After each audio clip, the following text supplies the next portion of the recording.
hold of shield and buckler and stand for my help.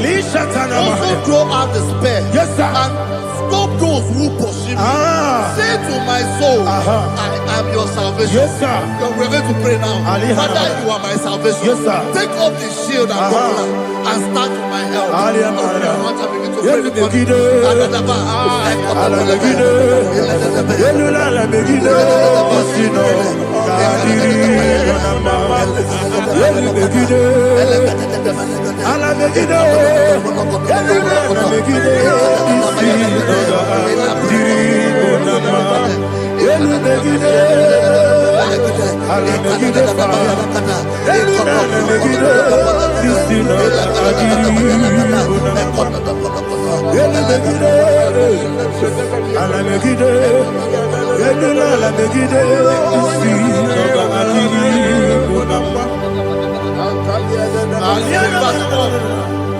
Let those who put to shame and brought dishonor, who seek after my life, let those be turned back and brought to confusion. Who plot my heart? Who is that person that is plotting your heart in your office?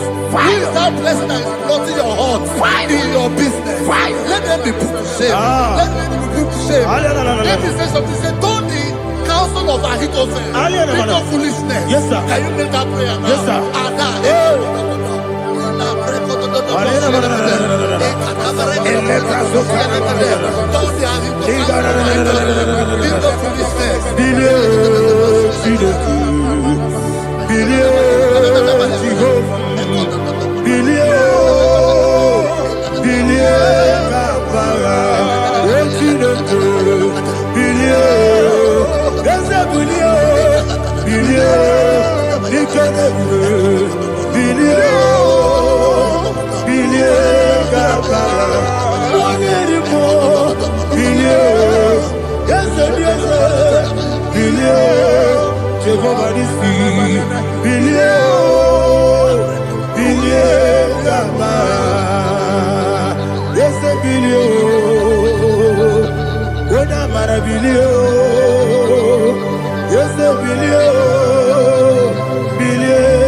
Let them be like shelter.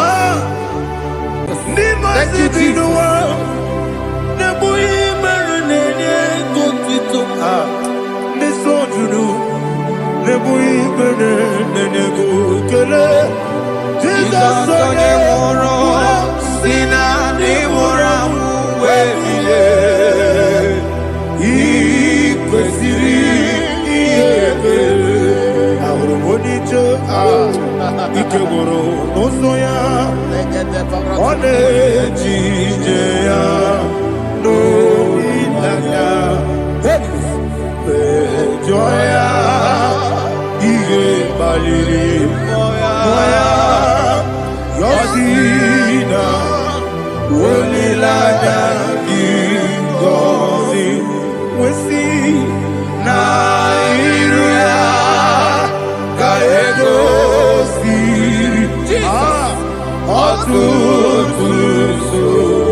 Iko siri,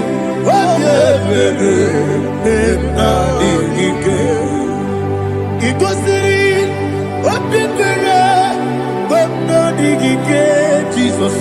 Ikosiri obeberu bena mingike dadi monika nolulu ibiara sapota weme kamusoro nebedielu ikosiri obeberu bena mingike ikosiri obeberu bena mingike ezebara bara mumeru ezebara mumeru ezebara mumeru na bumwagi Aliyana Mahalia. Oh, glory to Jesus.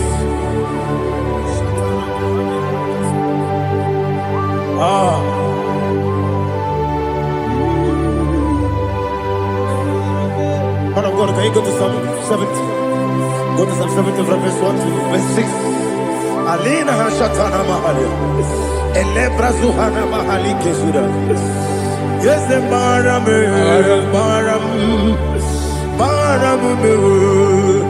Is the Baram,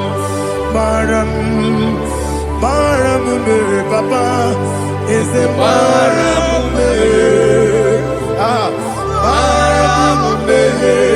Nabuwagi. According to the book of Psalm chapter 70 from verse 1, oh, to the chief musician, a son of a David, to bring redemption. Yes, sir. Make haste, oh Lord, to deliver me. Make haste to help me. Oh Lord, yes, sir. Let them be ashamed and confused. Oh, Makarapalato Shadada, whom seek my life, let them be turned back and confused. Who desire my heart, let them be turned back because of that shame. Who say, let all those who seek to rejoice and be glad in you, and let those who love you, who love your salvation, say continually, let God be magnified. God, I am poor and needy. Make haste to me, oh God. You are my help and my deliverer. Oh Lord, do not delay. Jesus.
Anasi, hallelujah. Anasi,